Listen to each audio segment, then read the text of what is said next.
Busy gila. Itulah yang ayat yang ramai orang bangga sebut sangat tu. Aku busy gila, aku busy gila. Tapi sibuk tak semestinya berjaya. Ramai orang kerja 12 jam sehari. Balik rumah penat. Tapi minta maaf cakap, akaun bank tetap sama. Sebab dia sibuk buat kerja, bukan sibuk buat perkara yang beri hasil. So orang berjaya bukan kejar kesibukan. Orang berjaya ni dia kejar impact.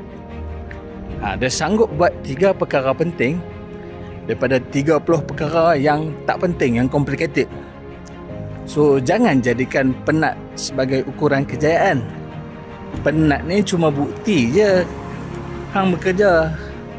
Hasil baru bukti hang bergerak ke arah yang betul. So start from today, jangan tanya aku cukup sibuk tak hari ni. Silap lah. Nak maju, tanya soalan ni, apa hasil yang aku cipta hari ni ya? Apa hasil?